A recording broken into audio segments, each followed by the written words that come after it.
между Францией и Швейцарией есть такая страна под названием Италия. Почему, к сожалению? Потому что Италия это еще и страна пробок.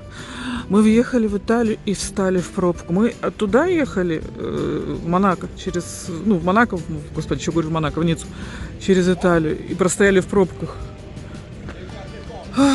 Сейчас возвращаемся, и это просто какой-то тихий ужас. Просто выехали из Франции, заехали в Италию, и началось. Съехали в какой-то городок, чтобы попытаться объехать пробки. Ну, что здесь в пробках люди живут. При этом мы проехали не так уж много по этим пробкам, простояли в них. Но на выезде заплатили 13 евро за стояние в пробках. В Италии ужасно дорогие дороги. Ужасно дорогие и не самые лучшие. Во Франции дороги гораздо лучше. И мне кажется, не дороже. Даже чуть дешевле. Так у меня такое впечатление. В общем, если была бы возможность Италию не проезжать, я бы ее объехала 10-й дорогой. Мы даже не знаем, что за город, в котором мы приехали. Как? Луано. А потом мы экономили время и объезжали безумные итальянские пробки на трассах через вот такие оливковые рощи.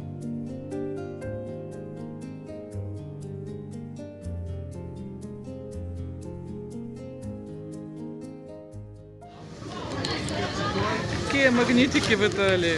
Макароны. И водичка их знаменитая. Классно. Итальянский кофе, конечно, рулит. Эспрессо. Да. Нигде нет лучшего кофе, чем в Италии. Нужно им отдать должное. А потом мы ехали через Геную, а точнее по городским объездным мостам. Высоту некоторых можно смело сравнить с полетом на небольшом самолетике. Например, вот сейчас будет мост, он ужасно высокий, прямо над городом. Тут, наверное, плохо видно, но поверьте, высота этого моста впечатлила.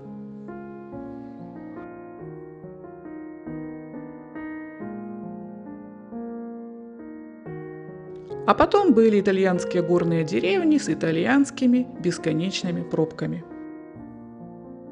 Ну, а потом была Швейцария. Так как Швейцария не является страной Евросоюза, то, чтобы попасть в эту страну, нужно пройти границу. Что мы, собственно, и сделали. Проверок, конечно, на ней никаких не было, и нас пустили в Швейцарию. Мы приехали в Швейцарию. Проезд по стране, если проехаться по Швейцарии, стоит 40 евро. Ну, 40 крон швейцарских. Здесь кроны? Франков, господи, я уже разговариваю. 40 швейцарских франков стоит здесь прокатиться. Но это, правда, цена за год. И неважно, едешь ты день, или ты будешь год здесь кататься, да. Серпантин ужаснейший здесь. Мы едем очень аккуратно. Швейцарцы гоняют, как сумасшедшие. Мы сейчас поднимаемся все выше и выше в горы. Еще нам нужно остановиться в магазине каком-то, чтобы купить продуктов, потому что в Швейцарии все очень дорого, ужасно дорого. Но туда, куда мы едем, там все еще дороже. Ну, в общем, вот такая она. Швейцария в темноте. Тут на горе мы уже хорошо, высоко поднялись. Тут туалет, пожалуйста, приличный, очень даже. Ну, я не любитель снимать туалеты. Ну, вот так выглядит туалет в Швейцарии высоко в горах. Просто вот мы забрались в гору, вот тут бесплатный туалет. Чистый. И, честно, не воняет совсем. Вот в туалете, ну, воду по руке можно помыть. И мыло. Ну, прикольно, короче. Туалетный репортаж. Нет, это и о том, что все чисто, не засрано. Только что проехали заправку Сокар азербайджанскую. Прикольно, в Швейцарии.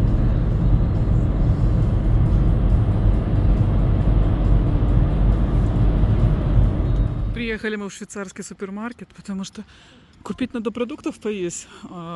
Ибо в княжестве рестораны уже закроются, пока мы приедем. Да и вообще... Что? И вообще в Швейцарии, когда мы первый раз приехали в Швейцарию, мне казалось, что все ужасно дорогое. Ну, оно и есть ужасно дорогое. Когда мы попали в Лихтенштейн, мы поняли, что Швейцария по сравнению с Лихтенштейном просто отдыхает. И из Лихтенштейна ходили в Швейцарию пешком покупать продукты. Итак, что почем? А вообще, я же цен не понимаю, это же местные цены. Здесь же цены в этих франках. То есть багеты стоят 1,79, это чуть больше, чем... Где-то 2 евро багетка. Берем.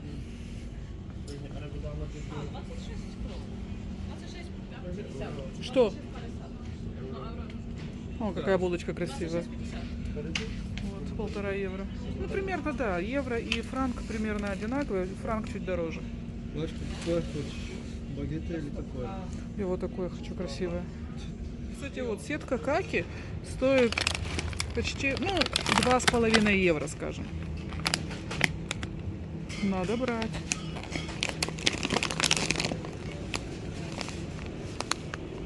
Вот. Это такая вещь хорошая. Чипсы мясные, куриные. Ну да, цена. Маленькая пачечка такая. Вот она. Совсем маленькая. Она стоит почти 6. Где-то 6 евро. А это 5. Ну вот эти, да, слушай, 5 евро стоит оно. Очень вкусно. Я одну возьму. Нет, оно стоит 3 евро. 5 евро стоит На 100 грамм. вот это, колбаса. Да, тогда я возьму две такие, они очень вкусные.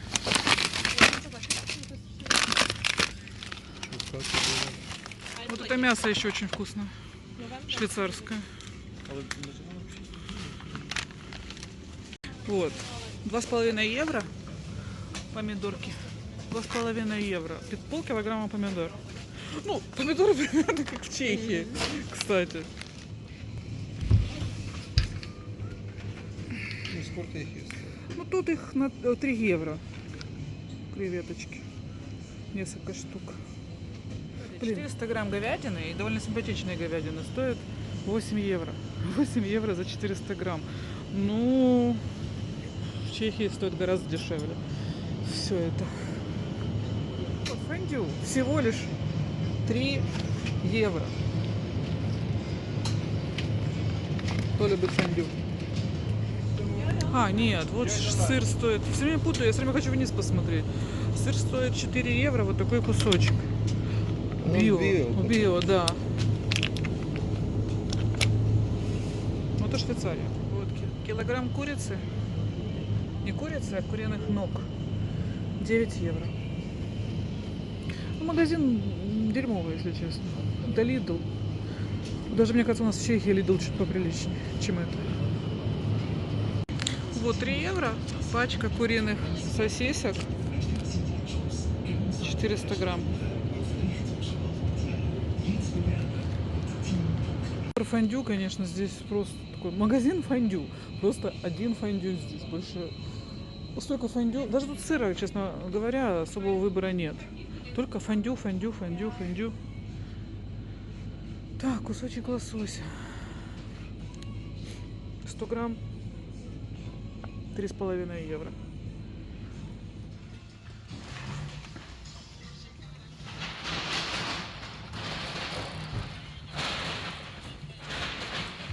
Эта покупка, которую мы сделали в Лидле, в швейцарском, нам обошлась в 40 евро. Нет, ну да, мясо дорогое. Мы копченого мяса вяленого швейцарского, оно очень вкусное здесь. Мы купили только несколько видов. Ну, там его по чуть-чуть. Что еще? Ну, я снимала все, что мы купили. Выбор омерзительный. Конечно, нужно было в дорогой магазин, вернее, в другой магазин идти, в нормальный. Но по дороге только этот.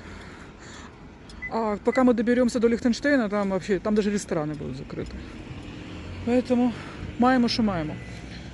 Вообще мы находимся уже в немецкоговорящей части Швейцарии. Так, Эдик, достань мне мяско вот это сухое, которое я себе купила. Вот. Чем хороша Швейцария? что здесь нет дремучих мовных законов. 4 языка у них. Нормально люди разговаривают, кому как удобно. Вот так. А вон впереди на горе рассыпалось огнями самое богатое княжество в Европе – Лихтенштейн.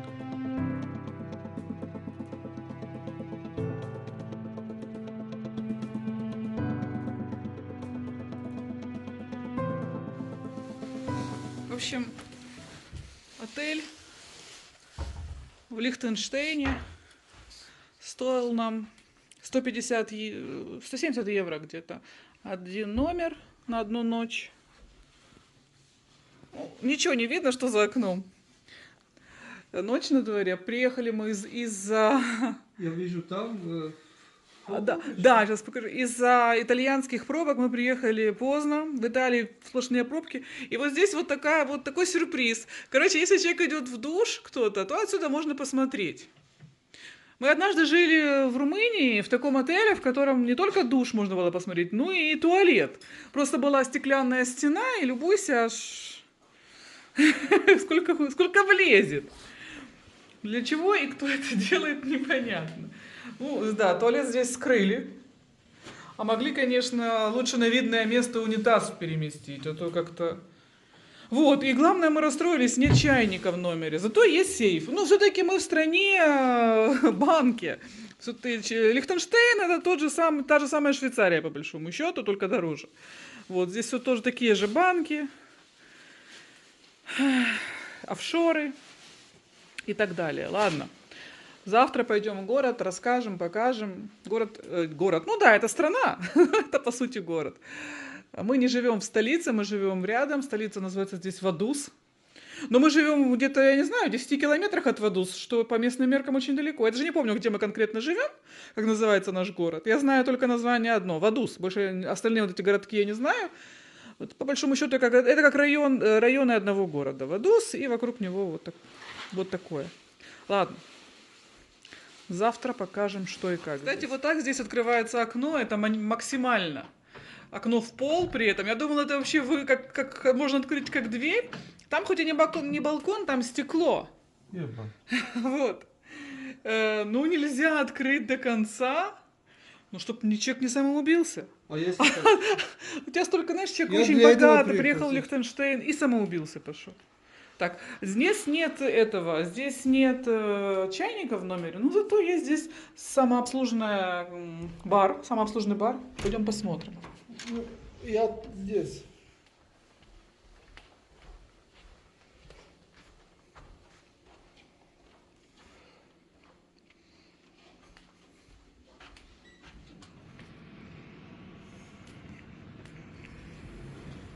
Кстати, в отеле на рецепции нет никого. Просто через компьютер заходишь, вон, сейчас там парень делает то же самое. Делаешь чек-ин, и все, тебе там выходят ключи. То же самое здесь. Влада где-то видел. Да, самообслуженный бар какой-то, но мы его найти не можем пока. А, вот, Эдик, вот самообслуженный бар. Нормально. Думал, что это ресепшн. Да. В общем, все это в цене отеля. Включаем телевизор, а здесь вот. Мне? О, и выключилась. А, не работает. Тварина, я тебя сейчас... Вот это вот что в Лихтенштейне народ смотрит. Ты посмотри. И коврики новые положил. Хоть бы из города свалил. Женщина, у вас все в порядке? У тебя сейчас будет не в порядке. Вот такая красота за окном оказалась. Там еще поле с овечками или с коровами. Вот. Сейчас мы идем на завтрак, а потом пойдем в город. И покажем, и расскажем.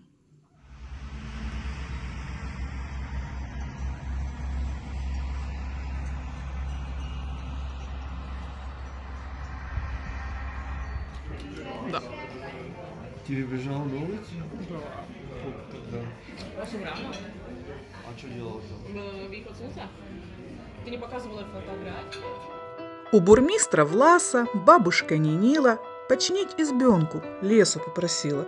Отвечал: нет лесу, и не жди, не будет. Вот приедет барин, барин нас рассудит. Барин сам увидит, что плохая избушка, и велит дать лесу, думает старушка.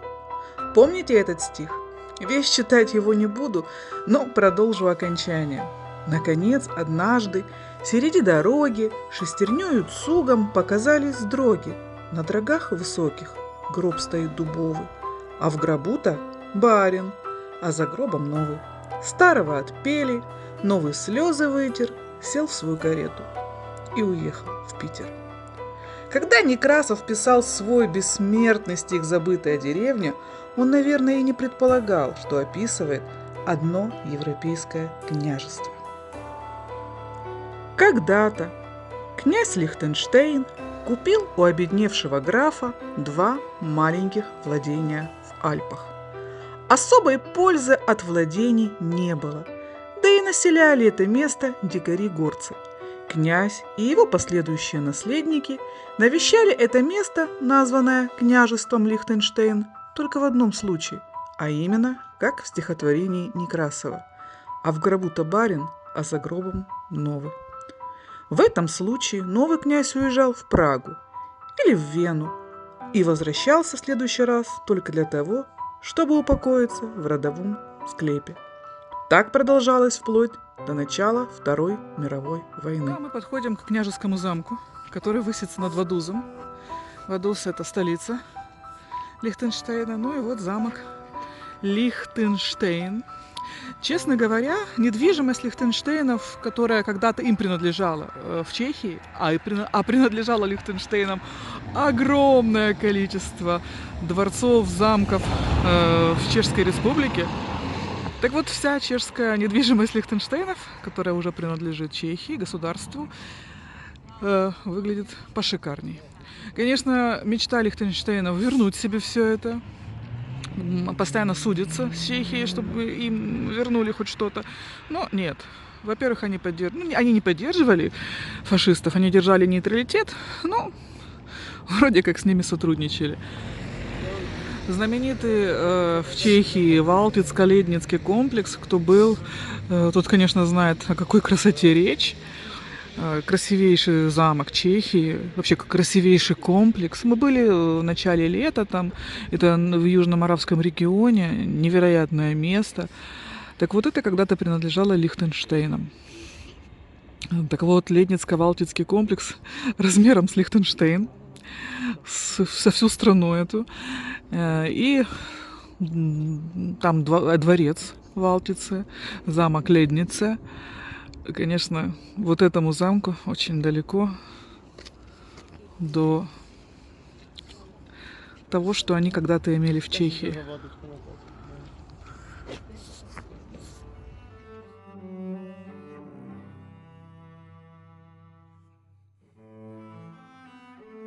А когда началась Вторая мировая война, в Вене и Праге стало не совсем уютно, и князь Лихтенштейн, испугавшись, быстренько вспомнил о княжестве имени себя, куда и примчался, но на этот раз не в гробу, и предложил Швейцарии бояться вместе и держать в войне нейтралитет.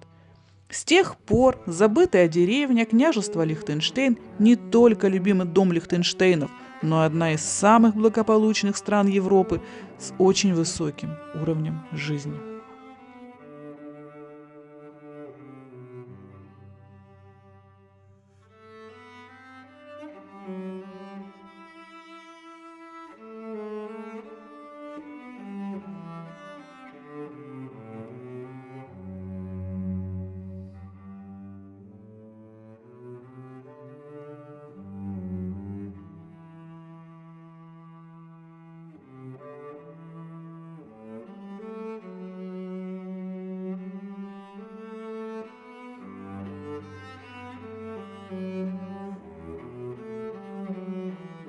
Кстати, у нас есть опыт чинить машину в Лихтенштейн. Однажды возле замка Лихтенштейн, вот здесь, мы поломались. Ну, не поломались, у нас разрядилась батарейка в машине, и мы остановились и не могли двинуться с места. пришлось звонить. Сначала мы звонили в свою страховую, они нас перенаправили звонить сюда, в Лихтенштейн. Мы звонили, и то не в Лихтенштейн, мы звонили в Швейцарию, какой-то автосалон, автомастерскую, потому что в Лихтенштейне нет мастеров. Мастера у них все из Швейцарии. Мы вызванивали мастера, чтобы он приехал, нам зарядил батарейку. Мастер ехал из Швейцарии, но Швейцария вот она впереди. Причем, конечно, выезжают мастера явно не по швейцарским часам. Сказал, буду через 10 минут, приехал где-то через час. Не суть. Самое главное вот в чем. Выезд мастера нам зарядить батарейку в машине из Швейцарии. Выезд этого мастера стоил 300 евро. Ну, в переводе на евро. Вот так. Не ломайтесь в Лихтенштейне. Я думаю, в Швейцарии это было бы не намного дешевле, наверное.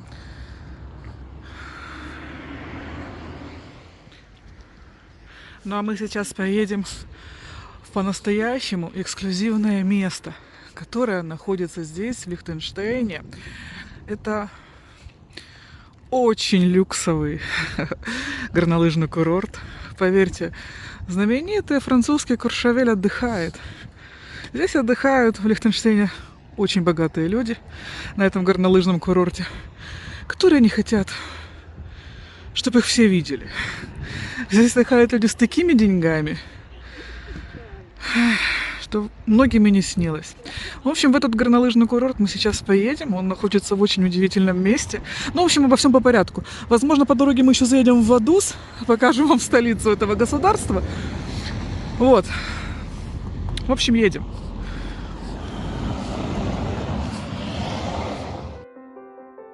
Лихтенштейн – это единственная страна в мире, которая полностью находится в Альпах. Это одно из самых маленьких европейских государств. Они не имеют своей валюты и своего языка, зато правители Лихтенштейна – это одна из самых старинных и знатных фамилий Европы, а его граждане – самые богатые граждане Европы. Сделали небольшую остановку в горах. Какой вид! Кстати, снега нет? Снега нет вообще. Вид на Швейцарию. И вот какие домики, да, простые.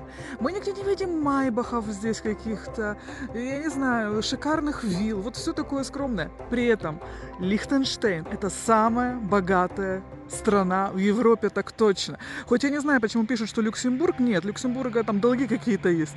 Здесь внешний долг 0. Люди самые богатые из всех граждан Евросоюза. Вот. При этом их князь не должен переживать о том, что его не выберут, и обещать своим гражданам какие-то глупости, которые он не исполнит. Он просто любит свою страну, он любит своих подданных и не ворует.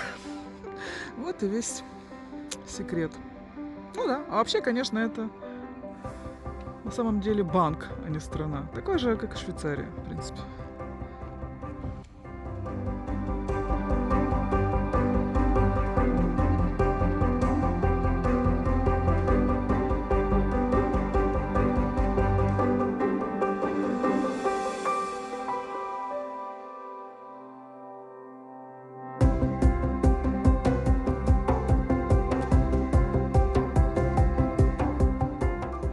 Я помню, мы однажды общались с одним человеком, он мне доказывал, что лучше всего жить в Мюнхене. Вот как ты можешь жить в Праге, такое говно.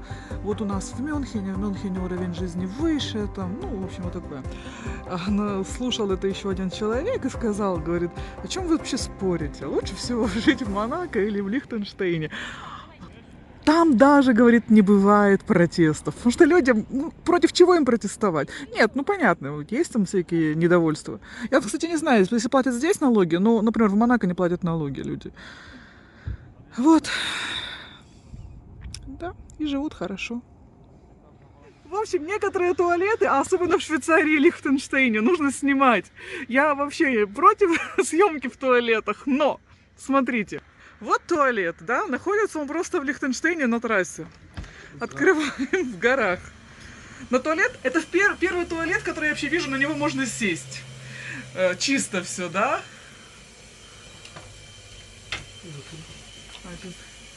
Здесь есть все, мыло стоит, бумага туалетная, никто ее не отматывает. И самое главное. О, а смотри. О, да, сейчас какой вид из туалета. И вот тут можно окно открыть, чтобы не совсем воняло. Насчет туалетной бумаги. Вот никто не придет и не возьмет. Ой, живут же люди. У них даже туалеты такие красивые. Да, я говорю, и домики стоят. Ну, обнять и плакать, сказали бы у нас где-нибудь. У нас как в деревнях. Либо изба, либо дворец со львами на входе. Здесь нет, здесь вот так вот все. Но все одинаково богатые. Вот этот тоннель, который служит единственным путем в это уникальное место, горнолыжный курорт. В общем, если что-то с этим тоннелем произойдет, то люди из горнолыжного городка не попадут никуда. Они останутся там сидеть. Понятно, их спасут на вертолетах. Княжество Лихтенштейн лидирует в рейтинге по доходу на душу населения. Это одна из немногих стран мира, у которой совсем нет внешнего долга. В 1936 году на Олимпийских играх в Берлине с княжеством Лихтенштейн и Гаити произошло недоразумение. Их флаги оказались совершенно одинаковыми. Когда Лихтенштейн оправился от потрясения, флаг было решено доработать. На синюю полосу флага Лихтенштейна была добавлена княжеская корона, символ княжеской власти, единства династии и народа.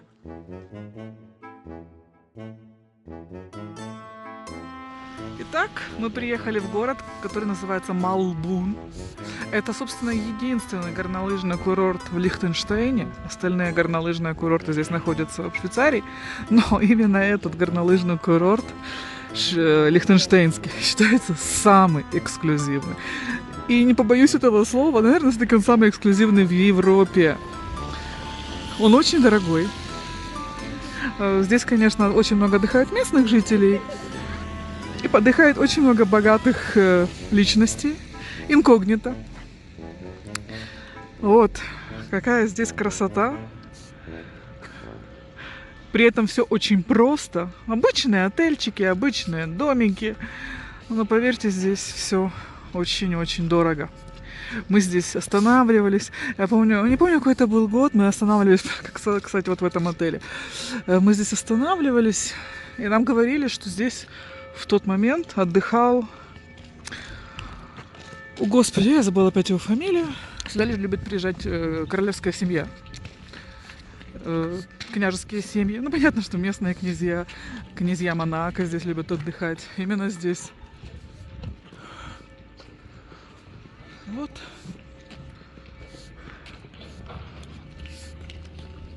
И при этом здесь нет никаких понтов. Все строго, просто и дорого.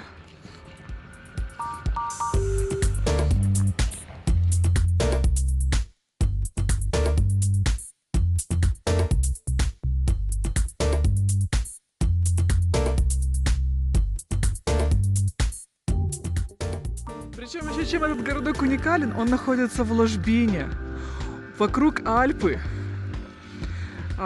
И попасть сюда можно только через тоннель. Только через него вы попадете в этот город. Если с тоннелем, как я говорила, что-то произойдет, то фиг сюда попадешь.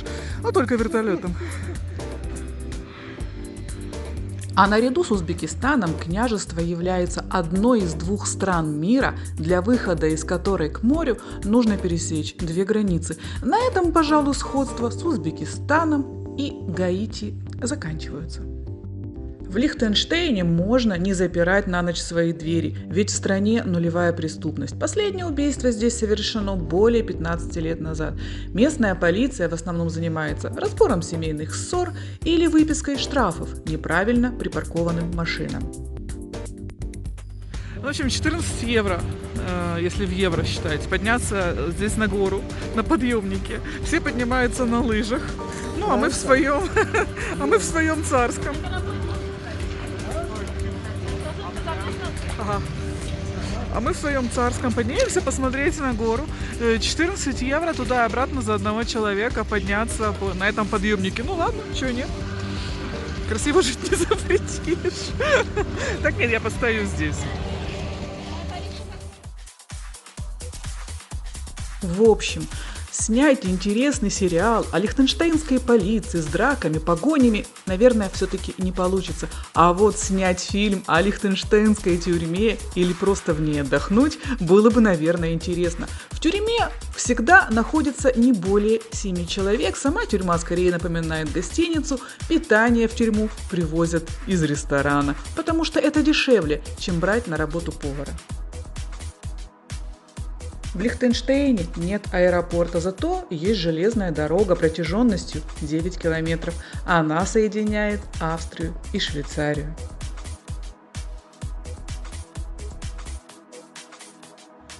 Как сказал гений Высоцкий, лучше гор могут быть только горы.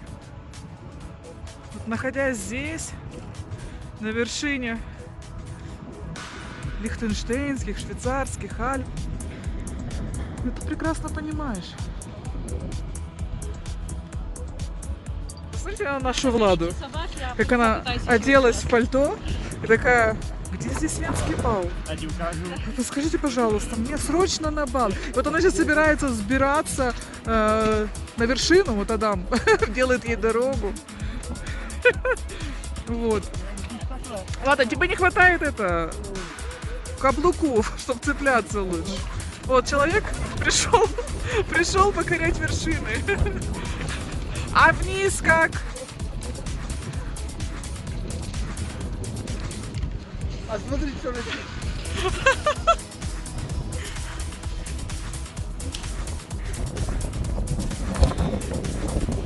Без рукавиц, без ничего. А знаете, что общего у Лихтенштейна, Саудовской Аравии и Сан-Марино? Правильно, только эти 3 страны в мире названы именами своих правителей.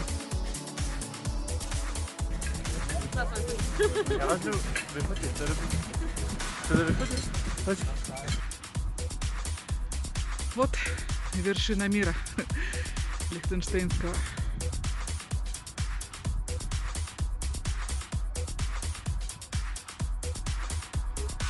Эдик молится, чтобы забраться.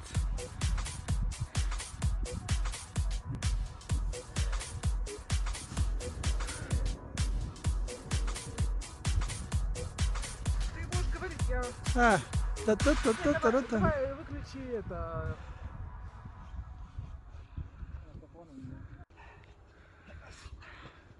У нас Эдик и Влада чемпионы по подъему и спуску с гор. Влада спускалась примерно так же. Теперь Эдик.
Ну, а теперь мы поедем в столицу,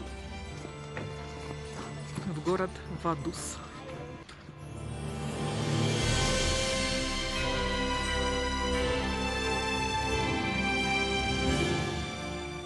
Вот мы приехали еще в одно очень красивое место в Лихтенштейне. Посмотрите, какие дома у лихтенштейнцев. Никакого гламуру. Все строго, просто и скучно. Но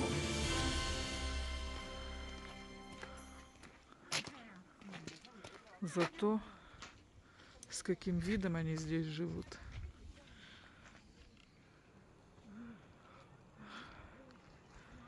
Вот.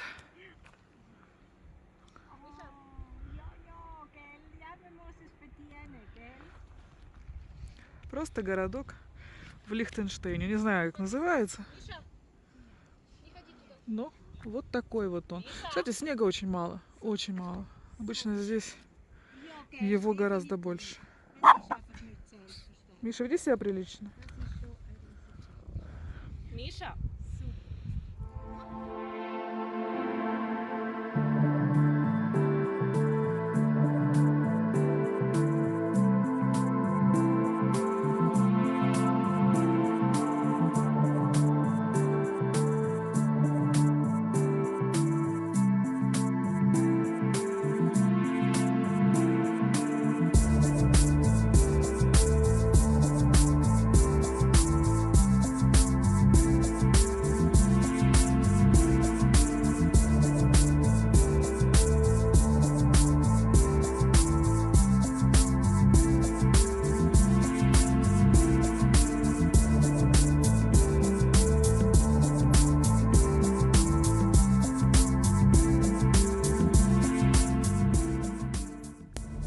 Вот что может произойти на лихтенштейнских дорогах.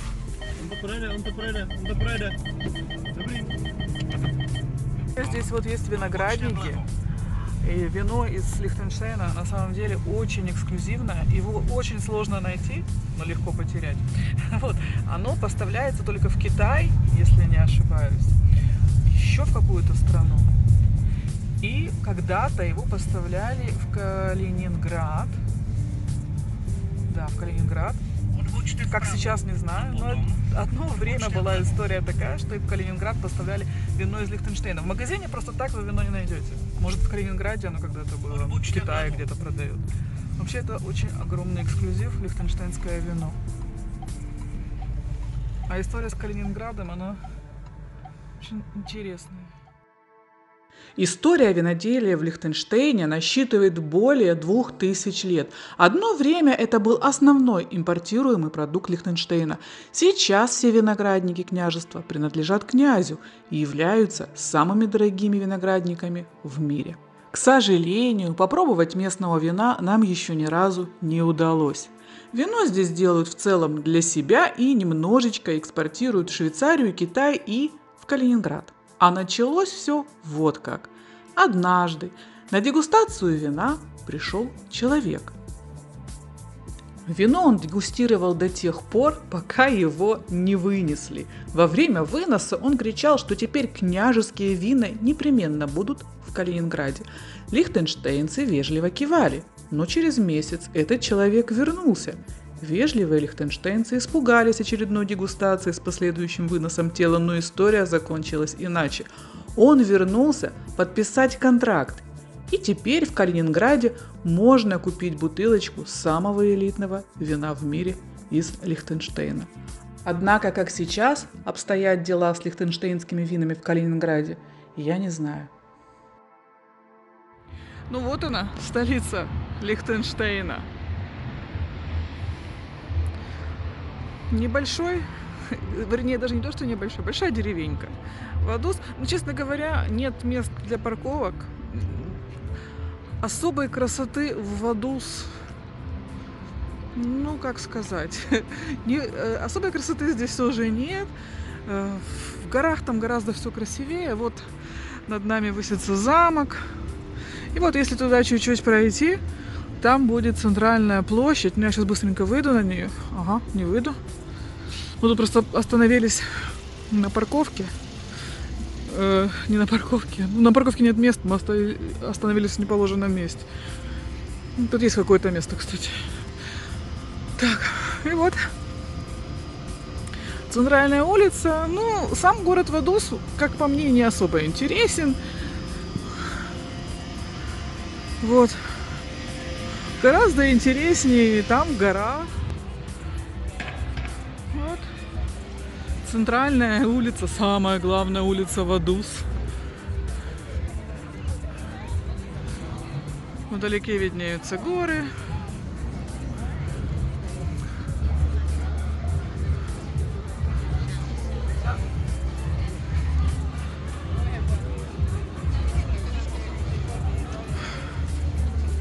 Здесь красивая природа. Город Вадус, честно говоря, так себе.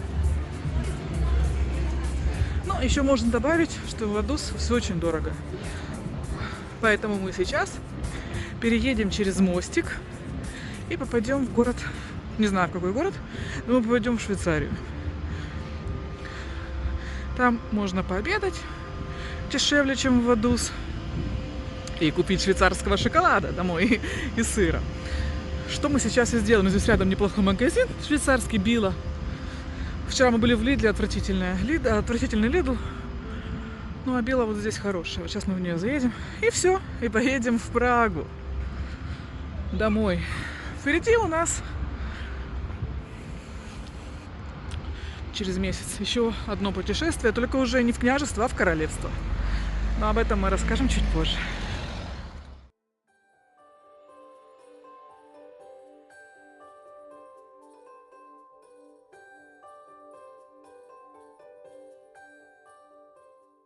Если пройти через этот тоннель, вот который перед нами, то попадете в Швейцарию. Через этот тоннель проходит через реку. На той стороне Швейцария. Но мы поедем через мостик, который нас тоже приведет в Швейцарию. Вот уже видно на той стороне швейцарский, квадратный швейцарский флаг с крестом.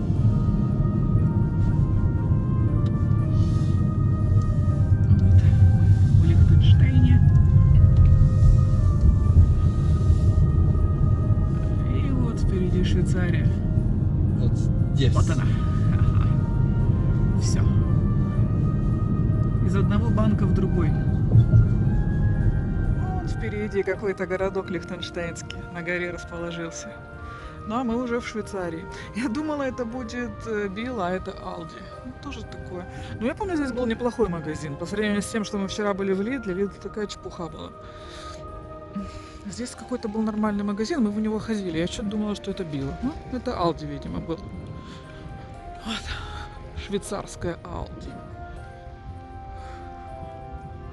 Вот что значит Швейцария. Здесь на фондю даже просто булочки продаются. Вот. Булочка специально для фондю, чтобы макать в сыр. Ну, знаете, в швейцарских ценах.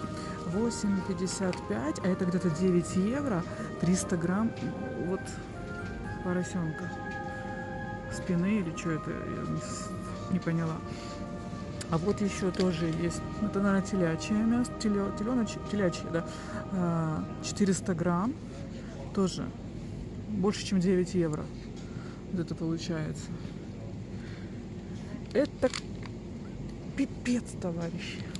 Цены у них караул, просто караул. Дороже, чем у них только в Норвегии, вот серьезно, там просто ужас.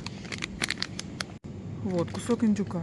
400 грамм, мякоть индюшиная. 8 евро. 8 евро. Вот рыбка маленькая. 3 евро. Ну, там дешевый какой лосось. Скидка на него. Добью вас сильнее. 4 яичка стоит где-то 2,5 евро. Около 3 евро. Ну вот 6 яичек стоит 5 евро.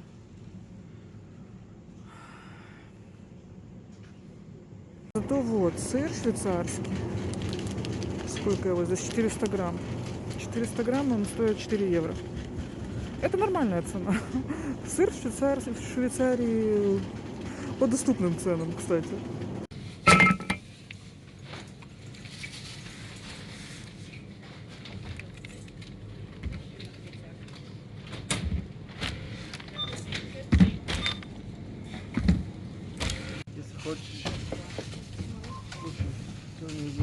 В общем, все, что мы купили.